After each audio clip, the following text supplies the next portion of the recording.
Do you ever struggle delegating, giving responsibilities to other people? Do you feel like you're doing life all alone? Are you having difficulties building teams? Do you feel like no one wants to serve with you or help you and you carry all the burden on your shoulders and all the tasks of life?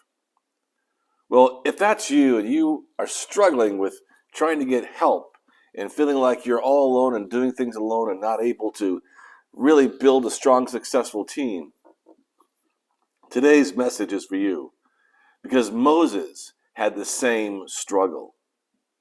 Good morning, I'm Pastor Rini. Welcome to 747 Morning Inspiration. Thank you for joining us. And by the way, thank you for continuing to share these videos, hitting the like button often. So people, I'm going to hit mine right now. Hit the like button and invite your friends and family to go through the Bible with us in a year.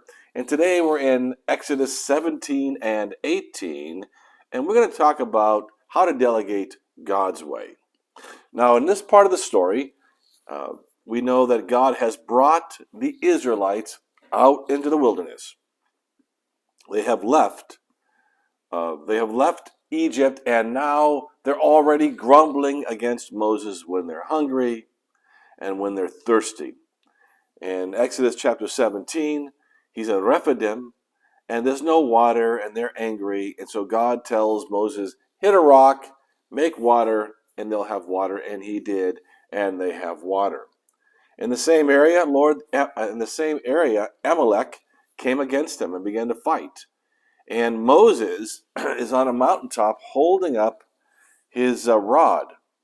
And Joshua was sent out to fight against Amalek and his forces. And here's where the delegation piece begins to become a problem. Remember, Moses was a loner. Moses spent 40 years in the wilderness. Moses became a shepherd. He left Egypt and he spent a lot of time alone. He had forgotten how to build a team. And so he's up on the mountaintop holding his staff. And luckily, Aaron and Hur are with him. And he got tired and began to drop his arms. And when he dropped his arms, Joshua began to lose the battle against Amalek. And so luckily, Aaron and Hur with him sat a rock under him and then propped him up and held his arms up till morning. And as Moses' arms were held up by others, then Joshua was able to win and be victorious in battle. Now, after this is over, Moses gets a visit from his father-in-law, Jethro, who gives him life-changing advice. Advice that when you read business books today and they talk about the keys of delegation, they're robbing and stealing from God's direction through Jethro, the father-in-law, who happened to bring back, by the way, Moses' wife and 2 sons who had been outside of Egypt waiting for him to come. So he embraced Jethro, his wife, his sons, and now he's about to get some advice that can change his life, because the God is going to show Moses what he's doing wrong, why he's tired, why he's weary, why his people are grumbling so much, and about to change his efficiency forever. Because God has a plan for how we cannot do life alone and how we can effectively help others serve us. Okay, let me just read you starting in verse 13 of Exodus 18. It says, the next day Moses sat to judge the people, and the people stood around Moses from morning till evening. When Moses' father-in-law saw all that he was doing for the people, he said, what is this that you are doing for the people? So first of all, he's not praising Moses for doing tons of ministry work, tons of judging. He's actually kind of rebuking him. It's the opposite of what Moses thinks is happening. Moses thinks he's pleasing God by running himself ragged. But as Jethro, his father-in-law, is saying, what you're doing is not right. He says, why do you sit alone? And all the people stand around you from morning till evening. Why is one man doing the work and everybody around him is watching him do the work? You ever feel like you're alone? Everybody's watching you, nobody's helping? Well, you're about to find out why. He says, verse 15, and Moses said to his father-in-law, because the people come to me to inquire of God, when they have a dispute, they come to me, and I decide between one person and another, and notice the I make them know the statutes of God and his laws. So Moses has a Moses complex. You don't understand. I do the ministry. I do the judgment. I know God's word. You notice the I? I love that old saying, there's no I in the word team. So Moses thinks he's the only one qualified to do this work. So because he thinks he's the only one qualified to do the work, no one else feels the inspiration and motivation to help him. He has not made it clear, but Jethro is about to set him straight. Here's the consequence, and here's the kind of loving, godly rebuke to Moses from his father-in-law. He says, what you are doing is not good. You and the people with you will certainly wear yourselves out, for the thing is too heavy for you. Remember when Jesus in the New Testament talked about the yoke and how we're supposed to carry a light yoke, not a heavy yoke? It's like two oxen coming together. The yoke is shared, except through Christ, he carries the lion's share of the load.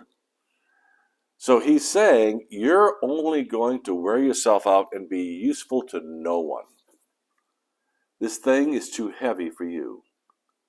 May I say to you today, if you're feeling like life is too heavy, you're carrying too heavy of a load, and today is a day for freedom for you. Listen to what happens here. You are not able to do it alone. Now obey my voice, I will give you advice, and God will be with you. Now he begins what we call the delegation process. All these thousands of books today about how to delegate effectively, how to delegate for success, how to give people things to do in such a way that motivates them and protects you. All these books are based upon what happens in this instance thousands of years ago by a father-in-law who loved Moses, and Moses who had lost his capacity to see the power of working together. First thing he says is, you shall represent the people before God and bring their cases to God. Okay, so you are the main visionary. You're the one that holds the vision. You've got to stay in that position where you're holding the vision. You represent God to the people. You're the spokesperson to the people. And you shall warn them, verse 20, and you shall warn them about the statutes and the laws, and make them know the way in which they must walk and what they must do. So you set the main example. This is what God said, and this is what we must do. The visionary, the spokesman, 40,000 foot level, looking down upon the plains. This is what God says. This is what we must do. Then, here's the part he missed. He needs to choose some good people. Moreover, look for. He didn't say, all these good people are going to volunteer themselves to you. They're going to come running and flocking to you. Oh, let me help. Volunteers don't flock to you. You find the volunteers. You find the people. You find the good ones you want to delegate to. You do the work. Choose good people. Moreover, look for able men from all the people, men who fear God, who are trustworthy, and hate a bribe. Because if they're going to be judging others, you don't want people that are selfish, conceited, and can take a bribe. So Moses' job, after giving the vision, is to look and invest in other people. Find other people he thinks would be good to help him. Then, you are to give specific duties to them. He says, and place such men over the people as chiefs of thousands, hundreds, fifties, and of tens. Some people have incredible capacity. Those few individuals Give them lots of delegation. Let them do lots of things. Then let those over thousands look over the ones who are still working their way up, and let those thousands look over people who are looking over hundreds. And then the hundreds can look over the people of 50s, and the 50s look over the people of the tens. It is an example of how God can multiply your efforts or his vision by us doing the work of identifying and giving authority to people. Moses was dealing with everybody from the tens to the 50s to the hundreds to the thousands, and he was being profoundly inefficient and actually hurting other people. Because verse 22 shows us, it says, and then after you've chosen these people, let them judge the people at all times. Multiplication.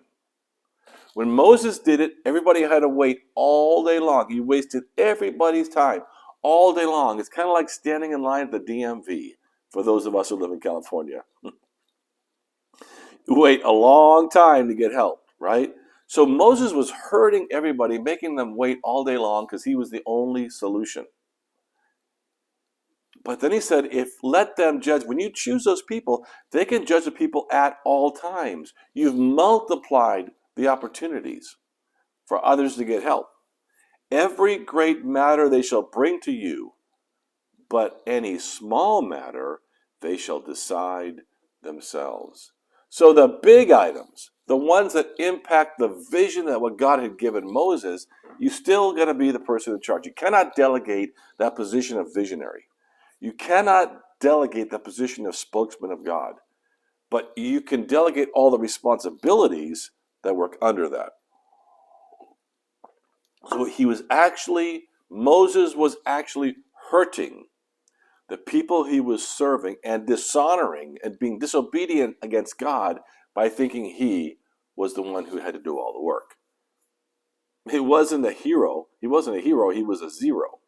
And his father-in-law had to straighten him out. But this is also important. Not only are you helping way more people by multiplying these efforts, it's that you will also have way less stress.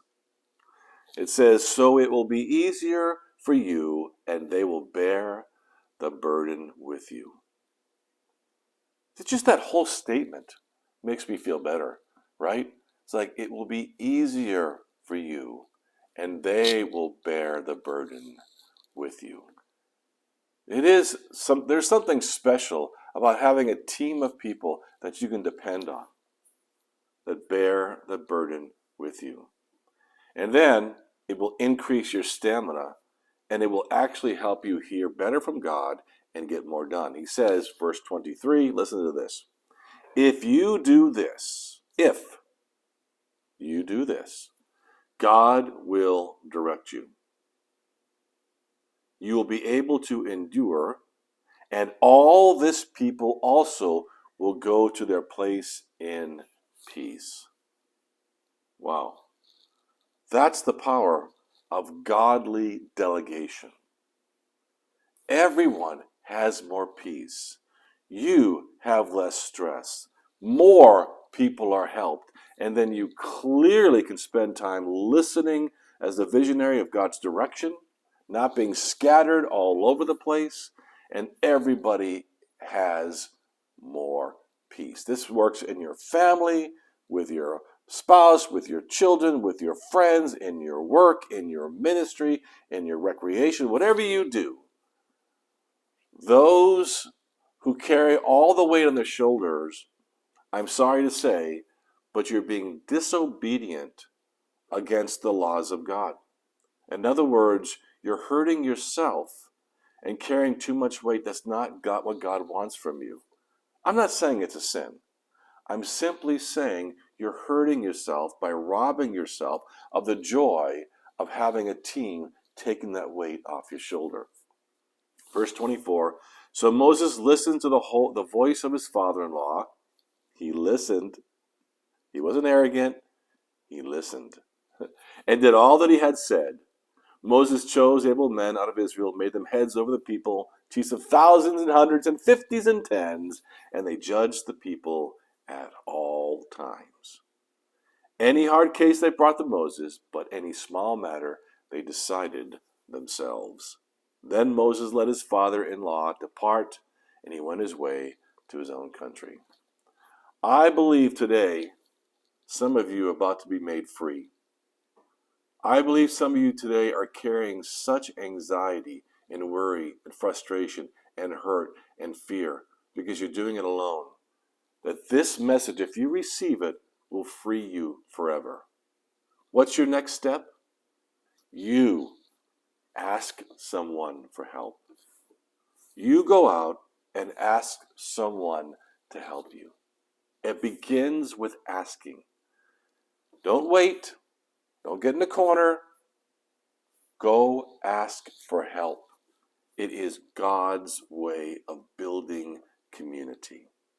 And like I keep saying, like I said on Sunday, one of our 3 core values this year is to build community like a colony of bees. If you get a team and you all work together, you'll get your waggle dance on and you'll be filled with joy and with peace.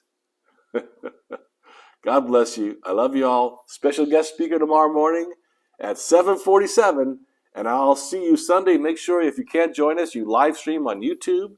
Share these videos with others. We want you to join this journey together and let Jesus bless your life.